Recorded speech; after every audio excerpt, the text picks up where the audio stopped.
So good afternoon, everyone. We're going to go ahead and get started. I'm hoping, are you enjoying your lunch? Are you enjoying your lunch? Yes. Okay. So we want this session to be very interactive, very interactive. We want you to ask a lot of questions, but also we want you to be present. So after you finish up with lunch or as you're completing your lunch, move to the center. It's a little bit easier to see each of you as you're spread out at each of the circular tables. So I'm grateful that we have Dr. Mukamala here. It's really exciting to continue this collaboration with the American Medical Association.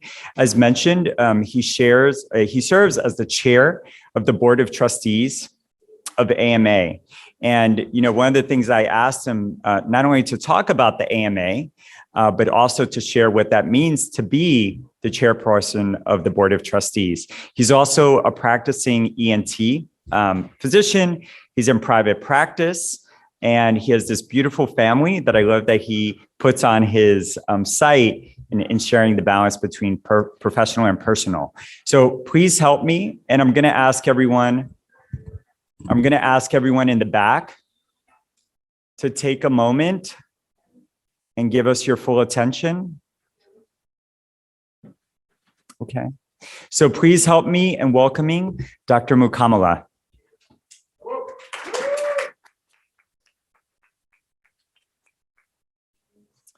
Thank you very much for the opportunity to join you today to be part of this important conversation. I'm Bobby Mukamala, board chair of the American Medical Association. Let me begin by congratulating the Latino Medical Student Association for 50 years of advocacy and commitment to improving healthcare for patients and families in historically marginalized communities. Yes, it's certainly worth the applause. And I think back to my own family's history and that 50-year-ago mark. So I was a newborn. My parents moved to Flint, Michigan from their villages in India 50 years ago. And I can't help but think how fantastic it is that even back then, that the members of the Latino community were aware and motivated enough to start what eventually became the LMSA, right? So my parents had just arrived here, and yet there was already the foundation for what has led to our presence here in this room today. So I and the AMA salute you for your dedication to this critical work. As you know, the roots of health inequities run deep in this country, as we've already heard. We're seeing the impact of these inequities play out during this pandemic in Latinx, Black, Indigenous, and other minority communities that have suffered far greater rates of hospitalization and death compared to the white majority. The root causes of inequities are complex, and devising effective solutions to closing these gaps is too big a task for any one organization to take on. It takes all of us working together to achieve true equity in medicine and to create a health system in the United States that works for everyone. The problems are multifocal, and thus the solution has to be multi-pronged.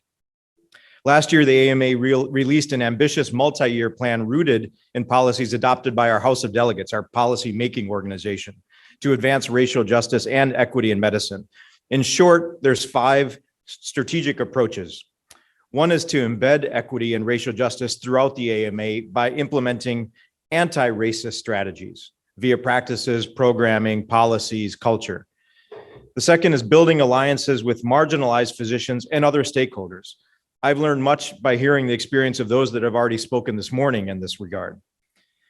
Pushing upstream to address the determinants of health by equipping physicians with the knowledge and the tools for dismantling structural and social drivers of those inequities. Ensuring equitable structures and opportunities and innovation in digital health, right? So the technology can also help to address these issues. And finally, fostering pathways for truth, racial healing, and reconciliation from the AMA's own past in its exclusionary practices, right? We, when we look back, can easily find fault in our own organization's behavior. So as a component of this work, the AMA is focused on improving how the nation nurtures and grows our physician community, medical students, practicing physicians, research scientists, academics, with an eye towards not only increasing the size of the physician workforce, which is an issue, right? The fact that we are turning enough physicians out, but also the diversity of that workforce, which is also a critical issue. Almost 1 in 3 physicians or people in the United States come from marginalized communities, but fewer than 1 in 8 are physicians. So a huge discrepancy about the people we need to serve and who is providing that service. And as you already pointed out today, only 7% of faculty members at academic centers across the US are of Latin or Hispanic origin. That has to change. The people of this country should be able to receive healthcare from physicians that have shared experiences, or at a minimum, at least understand the life experience, right? I don't necessarily have to have that experience, but at a minimum, I should be able to understand the experience of what my patients have gone through if I am to provide them optimal care. So the AMA has spent a decade on convening leading medical institutions throughout our Accelerating Change in Medical Education and Reimagining Residency initiatives. So this is a consortium of 47 medical schools and 11 residency programs, graduate medical programs, that has many ongoing projects to address inequities in medical school education, with a particular focus on bias within the curriculum and the admissions process. So the AMA has a number of efforts underway to increase physician diversity, looking at scholarship assistance, mentoring, and other pathways through our Doctors Back to School program that's run by our Minority Affairs section. So this is a 20-year-old program that encourages medical students and physicians to visit students in elementary schools and middle schools and high schools to share their personal experience and to better expose these students to what a career in medicine looks like.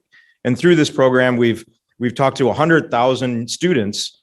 And because we had to suspend in-classroom because of COVID, we're exploring new ways to modernize the program to reach these underrepresented students across the country. And while I'm grateful that my own hometown of Flint was the landing place for my own immigrant physician parents, I see a problem when I observe that 54% of my community is Black, but less than 10% of my community, the community caring for these patients, the Black physician population, is less than 10%. So 54% of the community is Black, less than 10% of the physicians in my community are Black. You could easily pick 100 zip codes across the country, replace the word Black with Latino in that statement, and it would be every bit as true. And that's what needs to change. Building a stronger and more diverse physician population begins with building better education infrastructure with pathways to encourage more young and women of diverse backgrounds to pursue medicine as a career. So improving the diversity of medicine is one of the 3 main strategic focus areas of MAS, our Minority Affairs section. My friend Louis Seha, who I think I saw last night, oh, there he is. Hey, what's up, buddy? Who's here today in the room with us today, was elected as the MAS delegate to represent that section within our House of Delegates, our policymaking body.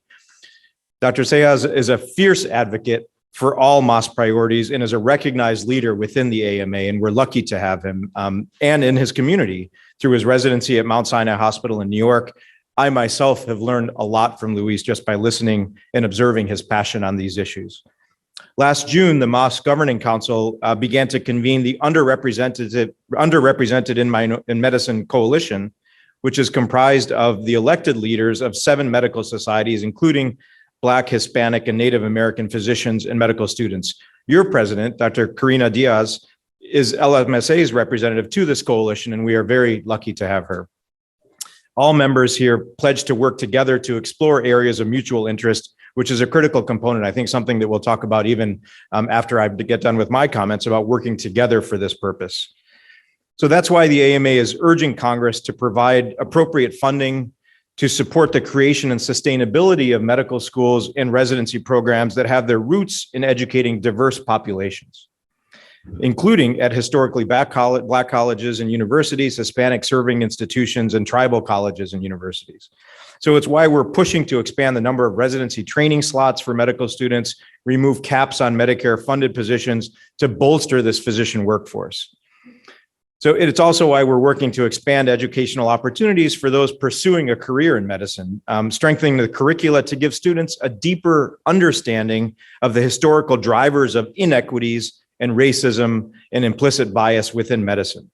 It's why we're working to elevate one of the largest barriers that keeps bright students from pursuing medical careers, the exorbitant cost of medical education. The average young doctor, and I'm not telling you anything you don't already know, leaves school with more than $200,000 in debt, which often drives them to seek higher paying positions in larger cities and contributes to physician shortages in rural areas. So it's this vicious cycle that if you have to pay back this debt, you have to take this job, which then doesn't serve the community that you would prefer to serve. So we believe that to meet these unique challenges in the 21st century is essential, and that we build a physician community that better reflects the growing diversity of the patients that we're taking care of. And to do that, we need to work collaboratively. Hence my presence here to encourage students from these underrepresented communities to pursue medicine and remove those most common barriers that keep them from doing so, particularly cost of that education. There's no shortcuts to this goal. The work that the AMA is committed to is what you're committed to. We're committed to investing for the long haul to address these issues. So in summary, thank you for the opportunity to tell you a little bit about our work. I'm eager for the conversation that will ensue. And I've learned a lot just sitting in the audience today. So thank you very much for having me.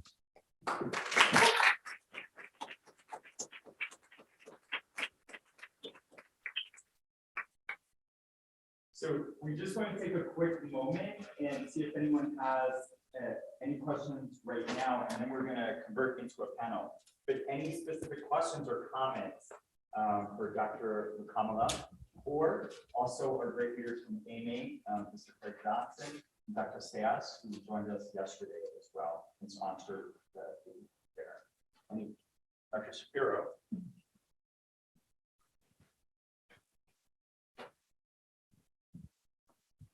First of all, recognizing the background where you're coming from and the achievements of moving forward, and not forgetting that all the struggles that your family has done and the creation that and the mission that you have been. Thank you for that.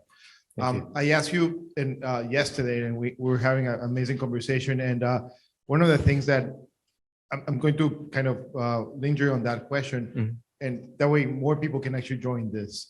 How can we help? We know that there's a lot of problems. We know that we need to be representing. How can we as physicians in practically every state here in the US can achieve that diversity and that mission of AMA right now from the Latino Medical Student Association point of view? Yeah, it's a very important question. And I would say that based on the observation I've had since the AMA has undertaken this work in earnest, right? I mean, it's been on the mind of some people, but now we have a Center for Health Equity, right? So we actually are funding and hiring to address this issue. So how do we work collaboratively? How do you help?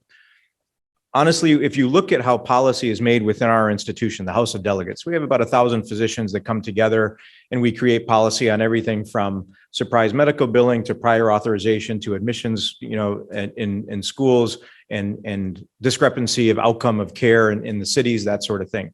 But within that population of physicians, you can imagine it reflects the country as a whole. In the physician community, the understanding, the awareness, the embracing of this as a problem versus sometimes apathy to that problem or ignorance about that problem, to the other end of the spectrum, which is denial of that problem. Everybody is represented in that policy-making group. And how do we get to the point of actually solving the problem? It's by raising the level of education. And that's what I'm seeing across the country, right? When you say certain terms, right? Like I remember vividly, the initial work product of our Center for Health Equity had meritocracy in it. And it was talking about the myth of meritocracy.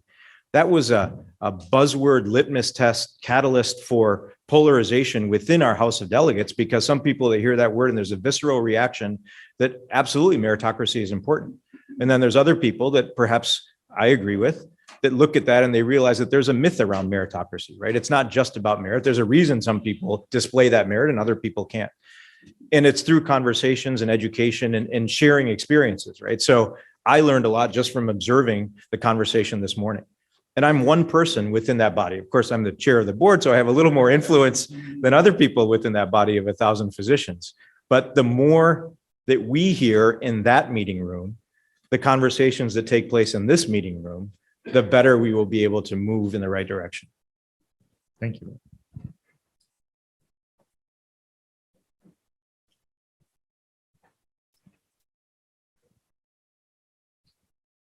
So I actually have a question. Can you just touch upon what is the role of a board of trustees and in your role as a chair? Sure. Yep. So the policy making of the American Medical Association doesn't sit with the Board of Trustees. It sits with our House of Delegates. So physicians from all 50 states, from pretty much every specialty, they come together twice a year to create policy, right? That the AMA should do this, or the AMA shouldn't do this, or should speak up against this, or speak for this. Then the work becomes owned by the Board of Trustees, right? We have to see that happen. We have to make sure it happens. And because the House of Delegates that create the policy convene just twice a year, in between, there's a lot of feedback that needs to happen. And so, for example, I think back to when I first got started at the American Medical Association, the Affordable Care Act was being considered, right? And President Obama asked the American Medical Association whether that's something we could support. And it was between meetings. There wasn't going to be an opportunity for the House to convene and vote on this issue. So the board decided that, yes, we would support some of the aspects of the Affordable Care Act because it increased the number of people that were insured in this country. So the Board of Trustees makes that sort of decision, but it needs to be based on policy. If we had a policy saying that the contents of this act were something that we were opposed to, the board couldn't do that, right? So we use the policy that the House has passed to then, in between House meetings, help improve the healthcare in this country.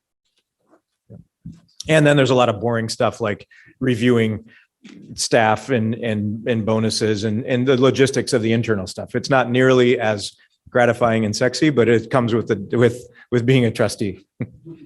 Excellent. Thank you again. So we're going to evolve into a panel right now. Dr. Kamala, if you could join us right there. And so just as we transition, remember, this is about strategic planning. What do we want the next 50 years to look like? So I just want to do a little bit of an exercise. As mentioned, we have 50 years of alumni, past LMSA members.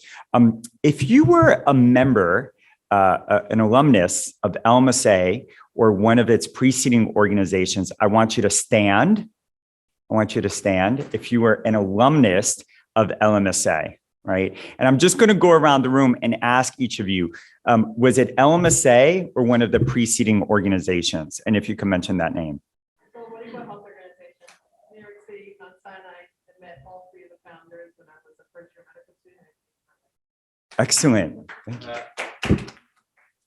Texas A&M University, LMSA. Excellent. And that's LMSA Southwest? Yes. Southwest. Excellent. LMSA, Davis, Excellent. So LMSA West.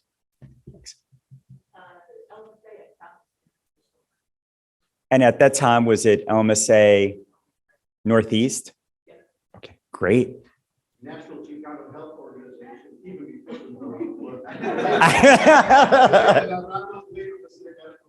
later California, Chicano Medical Association of California, more. Drop that history. I love it. Excellent. In the back.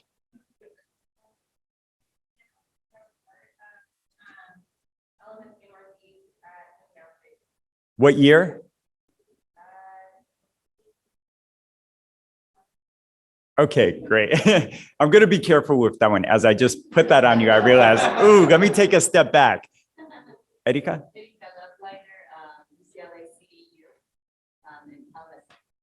Excellent.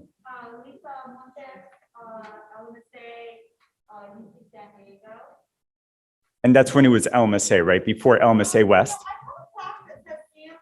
CMSA, sorry.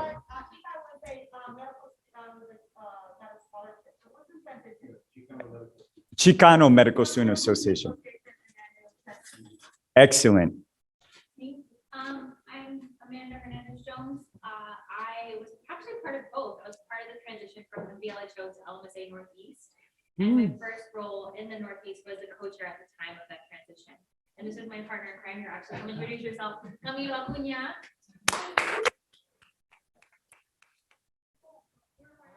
Yeah, I'm Camilo Acuña. I was also part of that transition. Actually, I was as a pre-med at City College. Amanda at regional MBLHO, and there was that meeting for the transition. Excellent. Great. Emma? Emma Oliveira, I was part of the Latino Midwest Medical Student Association.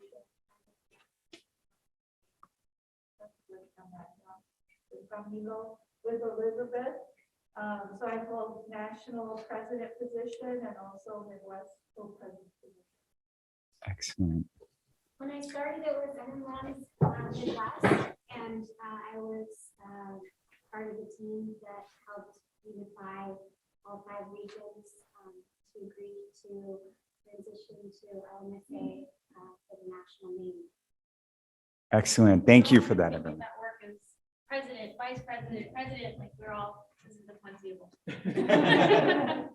So JP, can you guys use the mic? Oh, yes. I'm sorry. Thank you, Dr. Mancias. My apologies. Yes. So I'm going to need a couple of runners. We have one mic. If anyone can, thank you, Luke. So next, I want to continue to acknowledge the people who have been involved for 50 years, right? Like 50 years of history that's brought us together. So similarly,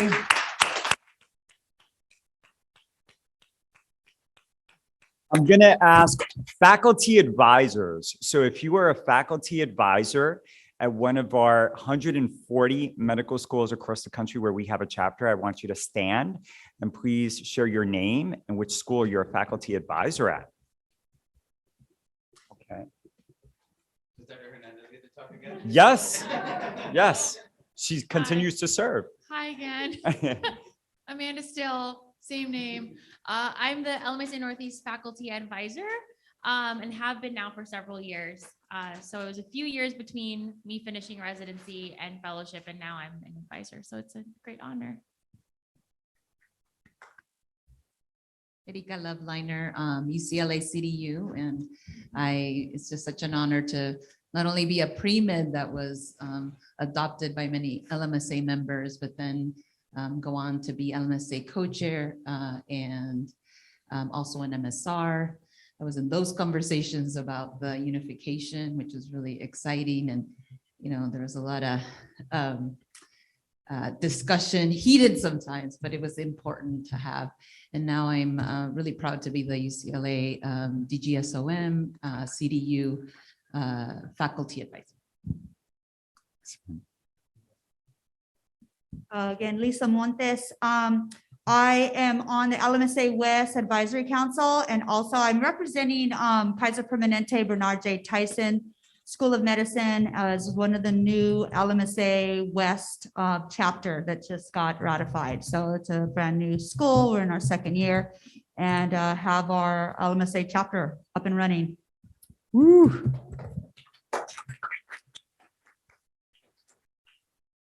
Well, I was a member of NCHO, but I became a faculty member at Berkeley. So I became a faculty advisor for the old National Chicano Health Organization, have continued in various roles. And right now I'm proud to be the faculty advisor for Latinos Chicanos for Community Medicine, the pre-med group at UCLA, founded in 1969, which I think actually makes it older than any of other organizations we've mentioned today.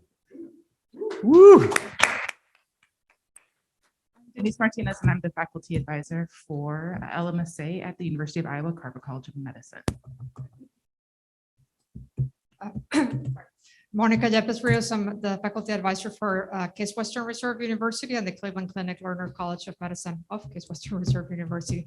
Actually, I recently transitioned to the Assistant Dean of Diversity, Equity, and Inclusion at our school and have brought on 2 faculty advisors. Karen Estrella and Juan Calle both had babies recently, so they couldn't join us today, but hopefully next year they'll be here with us.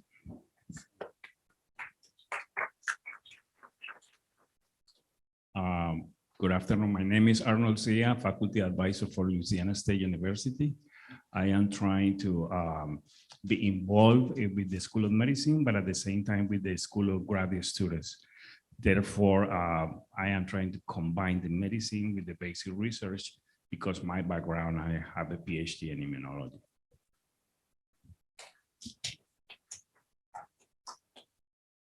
Hi, I'm Rita Guevara, general pediatrician, assistant dean of DEI at Drexel College of Medicine, and co-faculty advisor for our LMSA chapter, along with Dr. Cruz. So Janet Cruz, co-faculty advisor over at Drexel. I also am an assistant program director to the Tower Drexel Family Medicine Residency Program, which is now a handful. So.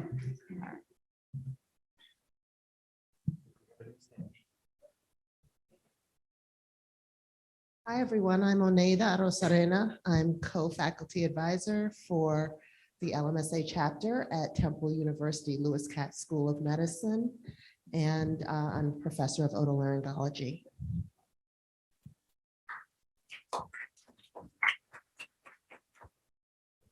Excellent.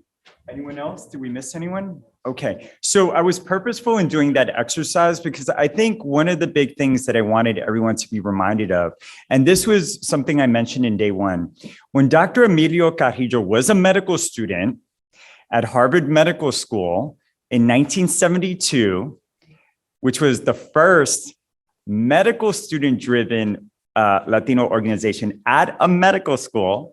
So I want to make that clarification, right? And that's why we're recognizing it as the first LMSA chapter.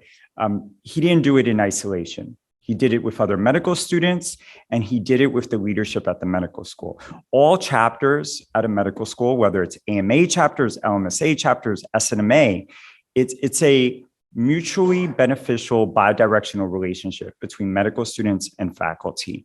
And so as we think about strategic planning, it's so critical to have our alumni who are medical students, who you can see now serve as faculty advisors, right? They've continued to serve their medical schools by serving LMSA, right? And meeting accreditation. So this is the appropriate place to be together, faculty advisors, alumni, and our current medical student leaders as we think about what the next 50 years are going to look like. We have started to change some of the discourse that has been had and are now exploring an umbrella term called LHS Plus, which, as you can see, breaks down into Latina, Latino, Latinx, Latine, Hispanic, and/or of Spanish origin, with the plus denoting other national terms that we use or social cultural terms. So I think my colleague, Dr. Paul Hunter, who also grew up in the Bronx like myself, we were joking that sometimes we call ourselves Puerto Rican. We may also call ourselves Nuyorican. Some of us call ourselves Afro-Latino or Afro-Latin. And that's sort of the examples that are a part of the plus. And this recognizes not only historical terms, but emerging terms like Latinx. And it's really critical as we have these difficult conversations to create a space where people can self-identify, but also use terms that bring us together, that Dr. De La Rosa was mentioning before.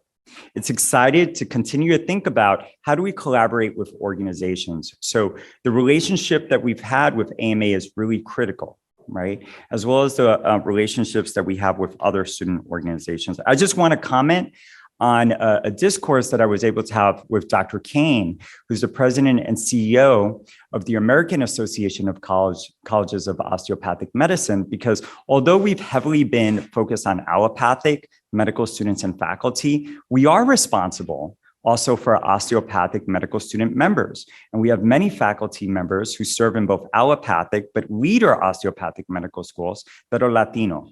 And so I want to make it clear that we're an organization that serves both osteopathic and allopathic.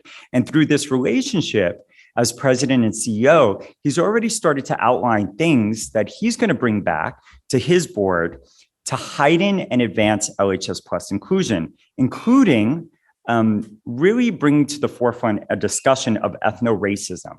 So we've spoken much about racism, but remember that that term focuses on racial categories. LHS Plus, Hispanic, Latino is not a racial category. It's a separate question, right? I think we all know that when we complete the census or other application forms, they ask you, what is your race and what is your ethnicity? And they usually say Hispanic or non-Hispanic. Right. So as we come together to discuss what it means to be LHS Plus individuals, it's also important to discuss what it means to deal with ethno-racism, which is slightly different than racism, especially as we talk about LHS Plus inclusion. He's also spoken about how do we tailor programming for osteopathic medical students. So historically, in the 80s and 90s, when we launched a lot of pipeline and pathway programs, we would do them for all UIM students. But at that time, the proportion of African-American, Hispanic, and Native American students was much smaller. Now, as mentioned, we rise to be 1 in 3 individuals in this country. In some states, 50% of students are of LHS Plus identity. We have to consider, do we start doing the research and the analysis to figure out what is the tailored programming specific for LHS Plus communities? He's also dedicated himself to talking to his leadership about engaging more LMSA osteopathic medical students and faculty to come and meet and become future leaders within AACOM. And he's going to be sending more information on how you can apply for various leadership positions. So with that, I'm now going to transition to Dr. Sunny Nakai, which many of you, we all love because of her great leadership around supporting DACA medical students, as well as serving as one of the executive council members for the Faculty Physician Advisory Council. And she serves as Senior Associate Dean of Diversity, Equity, and Inclusion at California University of Science and Medicine College of Medicine. Okay, oof, child. Okay, come up, Dr. Nakai, and I'll just advance. So I want to start our strategic planning discussion with a little bit of history, since this is history. So my daughter's in 8th grade, and she did her project this year for the National History Day competition on Mendez versus Westminster. Raise your hand if you know Mendez versus Westminster. Okay, this will be great. So 8 years before Brown versus Board of Education, 5 Mexican-American fathers sued the Orange County School District for discriminating against their children. Gonzalo Mendez led the effort for equal opportunity access for Mexican-American children in California. So there's some things that I think apply to this case that are really important. One, the Treaty of Guadalupe Hidalgo, which actually created California, specified very clearly that Mexicans annexed under that border change were to be white. And the reason for that was that white supremacy was alive and well in the United States. Our country was founded on white supremacy.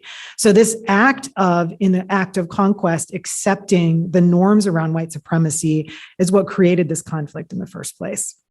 Gonzalo's sister's children had a Basque, like a Spanish Basque last name, and were allowed to enroll in Westminster's elementary school. Gonzalo's children were darker skinned and their last name was Mendez, and they were not. So she refused to enroll her kids if her brother's kids could not go. So there was solidarity there that was really important. The attorney that took the case was a Jewish civil rights attorney who recognized the consequences of this kind of exclusion coming out of the 40s and World War II that was really important in moving this forward. So these 5 fathers successfully won this case, and it was even appealed to the 9th Circuit Court of Appeals, and they also won and it stood. And it really laid the groundwork for Brown versus Board of Education in 1950. So Latinos have been activists and have been fighting for education and for solidarity for a really long time. These wins have come in working together and working across constituencies and across groups, not in isolation. And I think we also have to remember that in all these different forms of racism, the notion of white supremacism is the true thing that we really need to fight against and really need to change.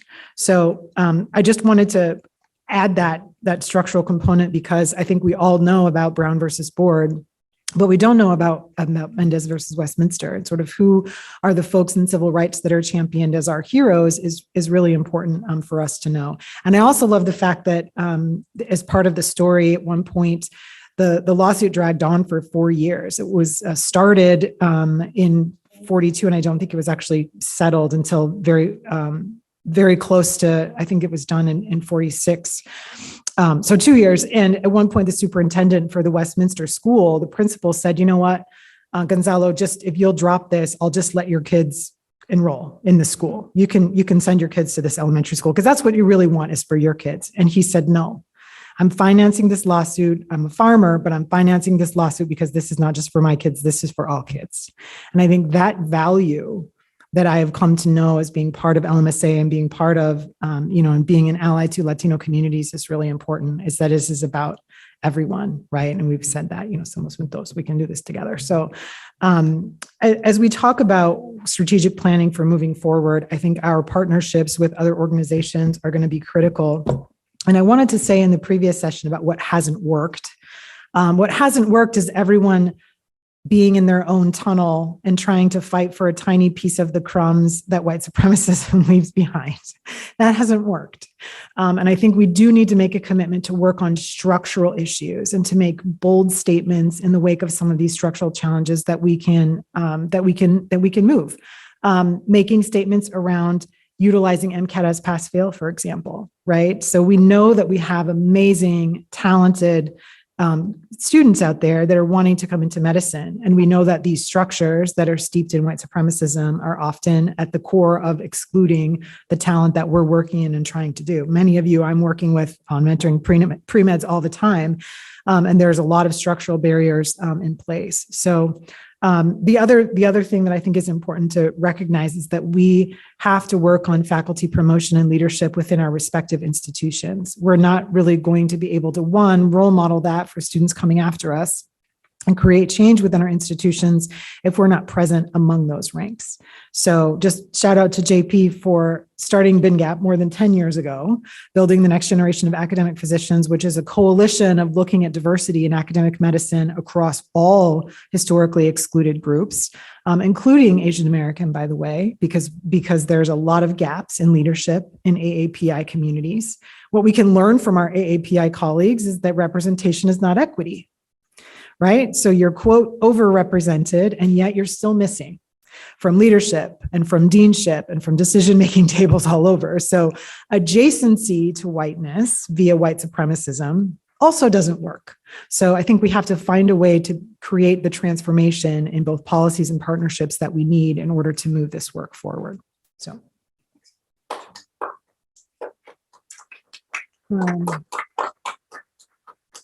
Okay, so we sent a letter, right, to Dr. Scorton, president of the AMC, to sort of talk about what kinds of structural changes and collaborations we think that we need to make in order to move this forward, so that we're not having these same conversations in the next 50 years. So the first one was to really establish a council of LHS plus community representatives and stakeholders so that we can report to the highest levels of leadership and be at the table for these conversations. So we're hoping to have a faculty designee per school that can meet with senior leadership at the AMC. Again, a seat at the table, but also a voice so that these issues don't get, one, mixed all together, and two, like diluted, right? So making sure that we are able to be at the table. And two is, again, back to the data, analyzing the data and understanding how important some of this is. When I did my dissertation analysis in 2012, I looked at the outcomes. And if you want to, if you have insomnia and you want to read a dissertation, go ahead and read it. But I looked at the outcomes of applicants to allopathic medicine, and the acceptance rate for students who identified as LHS plus was actually the highest one, right? 1.2 acceptances versus the overall average, which was 0.93, but compared to the acceptance rate for Black African American, which was 0.63. So LHS plus students were being accepted at twice the rate of Black students at that time, yet we still have not made any progress, which tells me that we need to work on racism, right? Because this rising tide is going to lift all boats. So we need to work on that data and make sure that we're present in these career development initiatives that are going on nationally within our groups. We need accountability in this work. And so that means that it's not just proclamations and new programs, but also inclusion and equity through the DEI efforts that are happening. So what is happening within our workspaces that actually are response mechanisms for dealing with the oppression and racism that shows up in academic medical centers. So I think for far too long, we've engaged in awareness about the problem. Right? We have bias and there's microaggressions. We're all experiencing these things, but we don't actually have accountability mechanisms within our member institutions for what is their bias incident response process? What is the requirement for people to engage in this work? At my school, I have the fortune of being a brand new dean, and it's a new school. We graduate our first class this May, and we have required learning in equity, anti-racism, anti-oppression for every person in our community every single year. Engagement is not optional. And that is because it's a matter of community safety and solidarity. So if we really want to be an anti-racist institution, everybody has to be a part of that, no matter who they are and what their identity intersections are. And so there's a little bit of pushback on it. as you can imagine. But we've gotten a really high degree of engagement as people are understanding that learning about things different from themselves and exercising their curiosity and also being a part of the accountability for being an anti-racist institution is everyone's responsibility. So we need more of those things in place to be able to externally leverage why aren't people getting promoted, right? Why are there these resource gaps for specific faculty members, for women, and for other identity intersections like LHS Plus? We really would like specific mention in the strategic plan for LHS Plus identity.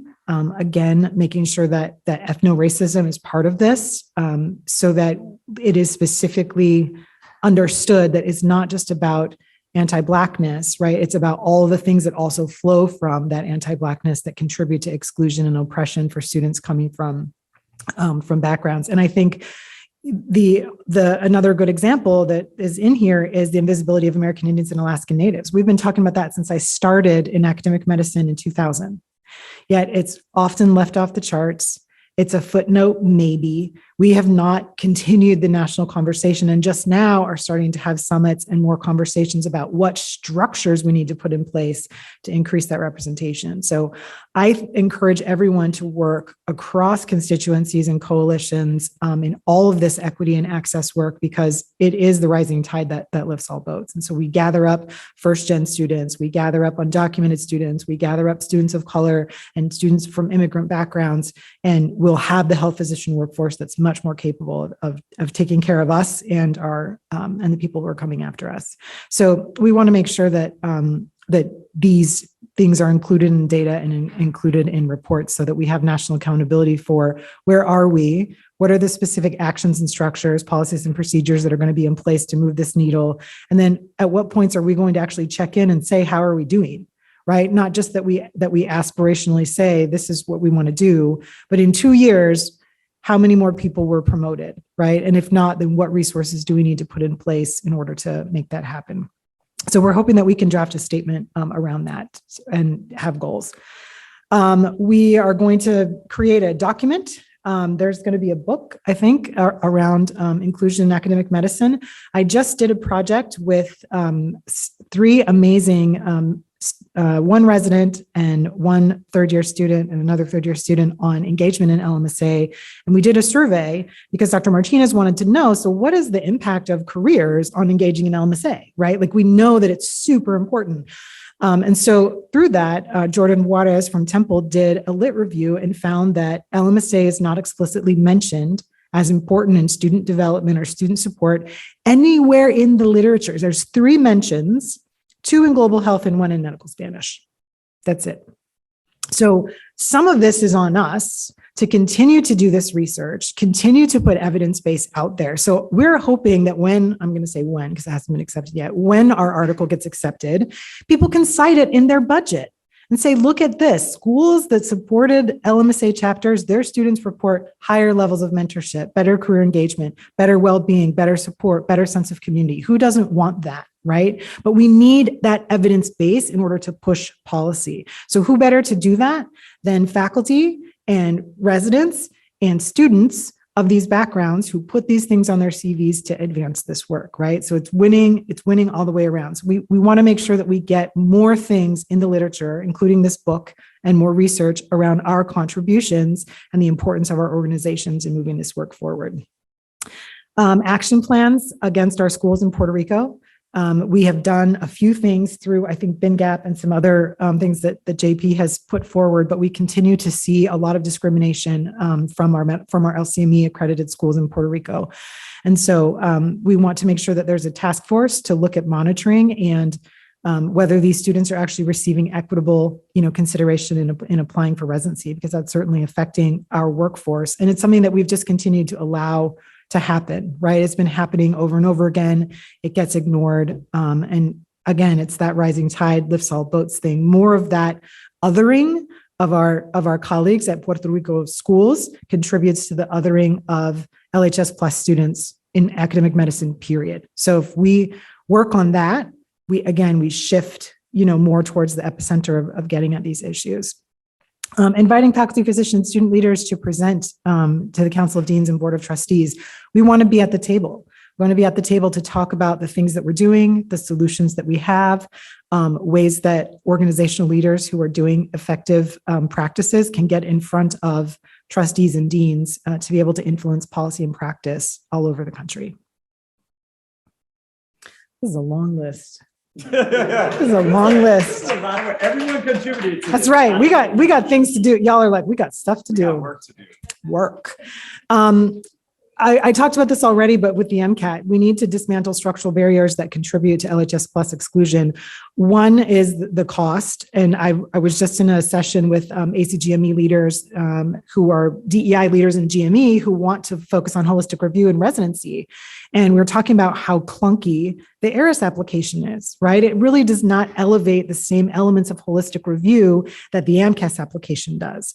That's a structural thing that we can definitely fix. Even just teaching people how to bump out their data and download all their applications and put it through a scanner to even do search terms to find LMSA in applications and things like that will be helpful in being able to identify talent. So we definitely want to look at structural pieces that facilitate holistic review. Again, for the MCAT, I am a fan of using the MCAT as pass-fail at the school level. I am not a fan of making the MCAT pass-fail wholesale, because if you do, you will. If we create a pass-fail wholesale at the 50th percentile, we will lose more than 2/3 of the test takers who are Black and brown. So we cannot do that. We need to say at your school, what is pass? Okay, your school passes 500, great. Once students meet that threshold, they move forward. You don't use the MCAT anymore in selection. At this school, it's 494. At this school, it's 496. At this school, it's 501. Like, so using it as pass-fail is going to open a lot more doors and remove that anchor bias. And I think if we can get some traction and recommendation to create tools at the AMC level that allow schools to say, yeah, let me turn on my pass-fail button, say, okay, pass-fail at my school's this, click. It filters the data moving forward and then blinds it. Then you can have it at the end and say, gosh, our MCAT average really didn't change that much, but we're so much more diverse, right? And I found that when I was an admissions dean.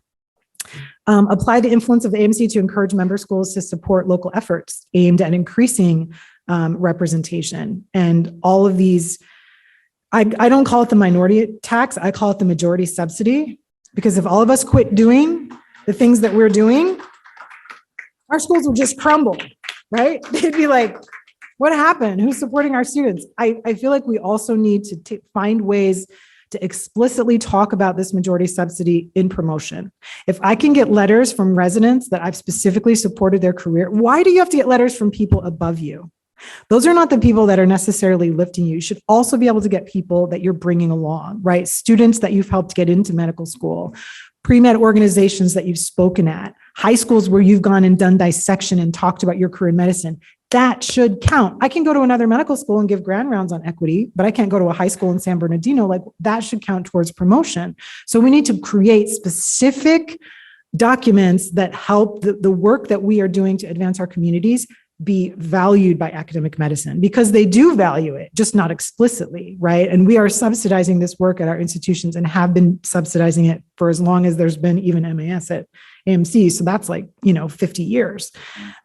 So more of these structural pieces can reach out to deans. And if we can provide specific examples of ways that they could elevate this kind of community work, this majority subsidy, and putting it into promotion, that could be really important. So next steps, I think we need to, I don't know if we want to divide into different committees. What is your vision for that, JP? I think that we have about 10 to 15 minutes, and then we have Dr.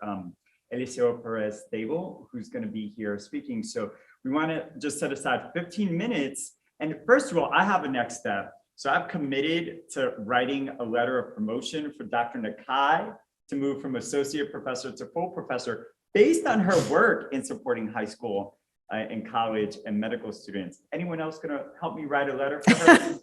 Anyone else who's at that full professor level? So I think, as outlined in this presentation, we also want to tailor our efforts of collaboration. So there's certain things that we've worked out that we're talking to the AAMC about. There's certain things that we've worked out that we're talking to AACOM. We want to continue this engagement and advancement with AMA. And we want to hear from you all. What are your thoughts on what has been presented and where we can go next? So we want you all to speak up. And I make the same commitment since I'm an associate professor now. I'm actually writing a letter for Dr. Soto for her promotion at University of Indiana. So anyone who's going from assistant to associate, like reach out to our network, right? Those external letters they're just part of the game. We're happy to look at your CV and have a conversation and be able to sort of offer cogent analysis on what your contributions have meant to these strategic goals and initiatives of national organizations. And that's a big part of what gets weighted in this promotion process.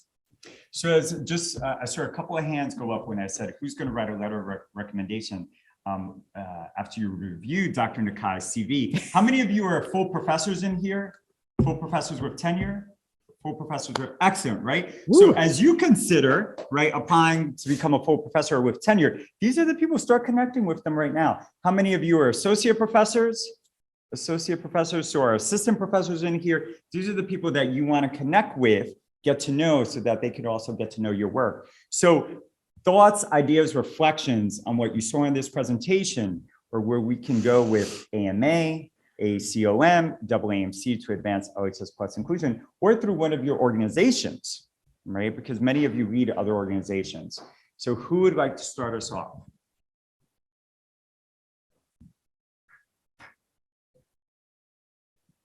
I think that part of it is, and a lot of times with academics, we need a journal to prove a lot of things, but until we get a journal, that's probably like 4 or 5 years from now. And I think that we should do like snippets in communication, mass media, social media, and stuff like that on highlighting what we're doing. And probably with LMSA, we create a bank of ideas and current projects that we're having and highlighting it. And sometimes it's just local papers, but that actually creates a lot of traction and even grants. Then I would suggest in the meantime, then of course we need to make sure that the pipeline is there, but also make some noise. We're doing the job. It's so horrible that we have mentioned in LMC is mentioned 3 times in Google search that's supposed to be that doesn't supposed to be there. Yeah, there's 2 I've published in peer-reviewed blogs. One is called I just blanked on it. Medical, oh my God, I'll tell you if you can look up, but it's pretty easy to publish like peer-reviewed blogs on a couple of Reflective Med Ed is what it's called. Reflective Med Ed, it's at Loyola. And then Ana Nunez is actually the editor of one of the journals, Journal of Diversity and Equity. And it's one of the, I think it's not Lippincott, it's another Journal of Health Equity. Yeah. And Ana Nunez is the editor in chief of that one. So submissions to Journal of Health Equity is important too. Lisa. Get on to Dr. Shapiro, just the document that was created, it came through the FPAC email chain pretty quick. Like I missed it. I mean, it came and it got flooded. So, I mean, I think sending that out again to those on the ladder and then making sure that the students see this, because this is a very courageous piece of literature that you put out forth and very clear and concise. And I think it's something that students need to see how brave their leaders are and that they see what the problems are clearly and that we're calling it out. And I think because the students are incredible advocates, they are fierce. And I think we need that. And that would tag along with all this buzz that Dr. Shapiro was talking about, but they have to read this. So they need to get out again. Thank you so much for saying that, Dr. Montes. That initial letter that we sent to the AAMC was actually done in collaboration with the LMSA leadership.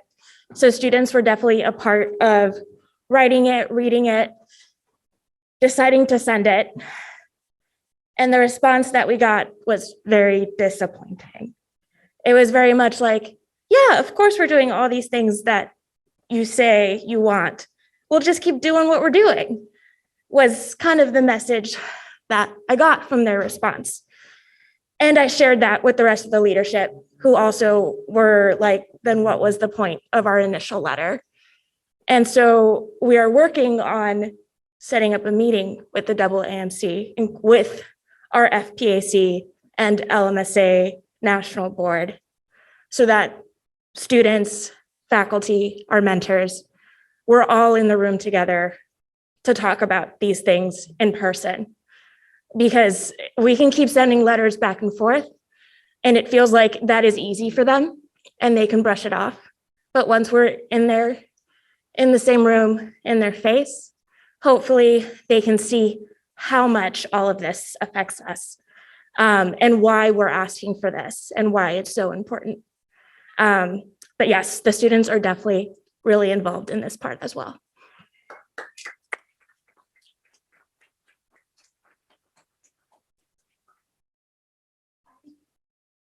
Okay.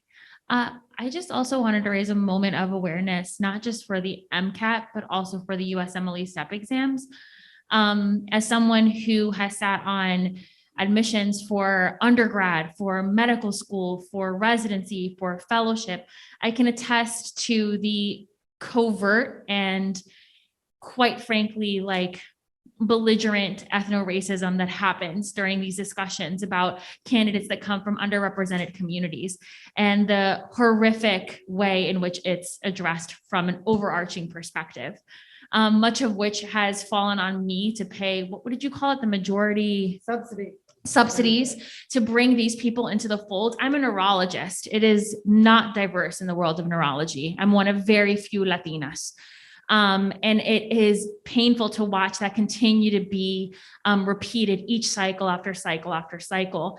And it's not just the MCAT and the idea of pass fail, it's the USMLE and how that gets scored. And as someone who personally struggled with the STEP exam, I think that there's a lot of work that needs to be done to open doors that don't necessitate these stupid tests to create avenues of success for students that are going out there and changing the world.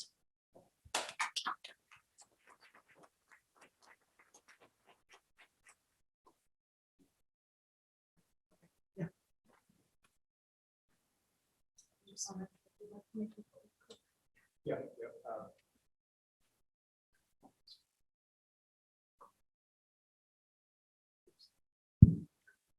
Yeah, I mean, that last comment resonates, and we've heard that at the American Medical Association as well, the medical student section in particular, but also the resident and fellow section has the same passion that I just heard in that comment. And it's one that our own House of Delegates hears on a routine basis and is creating policy to fix the environment that exists where that test shouldn't be the end all be all of somebody's opportunity to pursue what they want to do for a career. We'll never solve the disparities in distribution of physicians and where they're needed and where there's a surplus if we don't fix the size of the funnel that allows those physicians to be created. And you know, again, I've learned a lot from this conversation. One thing that is going through my mind, and I'll just share it now, is that 80% of the care in this country is delivered outside of academic institutions. And so far, what I've heard in this morning is an important conversation about even within academic institutions. And I've learned from listening to stories in the data that we saw here just about an hour ago about the things that need to be fixed within academia. But that is still 20% of the place where care is delivered. 80% of the care is delivered outside of academia. And if this problem exists within academia, those people that are trying to raise the level of conversation, at least trying, that means it exists in a much bigger way where 80% of people are getting their care.